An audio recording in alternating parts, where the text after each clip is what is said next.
दोस्तों बात करने वाले हैं बैंक ऑफ इंडिया स्टॉक के बारे में। देखो स्टॉक के बारे में दो चीज यहाँ पे बताऊंगा। एक तो स्टॉक के रिटर्न के बारे में कि भाई कितने कितने टाइम पीरियड पे आपको कितना रिटर्न देखने को मिलेगा, शॉर्ट टर्म में यहाँ पे इन्वेस्टमेंट करना चाहिए या फिर लॉन्ग टर्म के लिए हमें स्टॉक में इन्वेस्टमेंट करना चाहिए। दूसरा यहाँ पे बताने वाला हूँ भाई स्टॉक में जो पिछले 5-6 महीनों से जो परफॉर्मेंस निकल के आनी चाहिए थी वो परफॉर्मेंस आखिर क्यों नहीं निकल के आ पाई, जो अपर सर्किट यहाँ पे डिस्टर्ब हुए उसके पीछे का सबसे बड़ा रीजन। सबसे पहले अगर स्टॉक के रिटर्न के बारे में बात करें तो देखो इंडियन स्टॉक मार्केट में ना कुछ स्टॉक ऐसे होते हैं जो शॉर्ट टर्म में भर भर के रिटर्न देते हैं, कुछ स्टॉक ऐसे होते हैं जो लॉन्ग टर्म के लिए बने हुए हैं। ये जो स्टॉक है लॉन्ग टर्म के लिए बना हुआ है। अगर आपको स्टॉक से कोई भी अच्छा खासा रिटर्न लेना है तो इस स्टॉक को कम से कम आपको 2 साल के लिए तो होल्ड करना ही करना पड़ेगा। अगर आपने स्टॉक को 2 साल के लिए होल्ड कर लिया तब जाके आपको स्टॉक में से 10 या 11% का रिटर्न देखने को मिलेगा। लेकिन अगर आपने स्टॉक को 2 साल से कम टाइम ड्यूरेशन के लिए होल्ड किया तो भाई यहाँ पे आपको 10, 11, 12% तक आपको गिरावट और लॉस भी देखने को मिलेगा। ठीक है, अगर बात करें लॉन्ग टर्म की तो देखो लॉन्ग टर्म की अगर पिछले 5 साल के रिटर्न के बारे में बात करें तो आप अपनी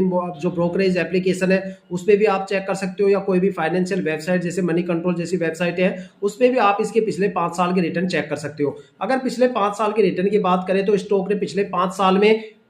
60% का रिटर्न दिया है। ठीक है, और अगर इसके 4 साल के रिटर्न की बात करें तो यहाँ पे इन्वेस्टर्स का पैसा लगभग डबल कर दिया, इसने 114% का रिटर्न दिया है। और 3 साल के रिटर्न की बात करें तो 3 साल में स्टॉक ने 97% का रिटर्न दिया है, 2 साल में स्टॉक ने 11% का रिटर्न दिया है। इसके बाद स्टॉक का कोई भी रिटर्न नहीं है, बल्कि यहाँ पे गिरावट और लॉस आपको हर टाइम पीरियड में आपको देखने को मिलेगा अगर आप 2 साल से कम टाइम ड्यूरेशन के लिए इसे होल्ड करते हो। हाँ, हालांकि डेली आपको 0.01% या 0.02% इतना रिटर्न तो आपको देखने को मिल सकता है। मैं उस रिटर्न के बारे में बात नहीं कर रहा, मैं यहाँ पे एक बड़े रिटर्न के बारे में बात कर रहा हूँ। ठीक है, अब बात करने वाले हैं स्टॉक में जो पिछले 4-5 महीनों से जो परफॉर्मेंस निकल के आनी चाहिए थी वो परफॉर्मेंस क्यों नहीं आ पाई, या फिर जो अपर सर्किट लगने चाहिए थे वो अपर सर्किट क्यों नहीं लगे। देखो मैंने आपको लगातार बार बार काफी ज्यादा वीडियो में बोला है कि भाई लीप ईयर आ रहा है, लीप ईयर में थोड़ा संभल के रहना, क्योंकि लीप ईयर में लिक्विडिटी,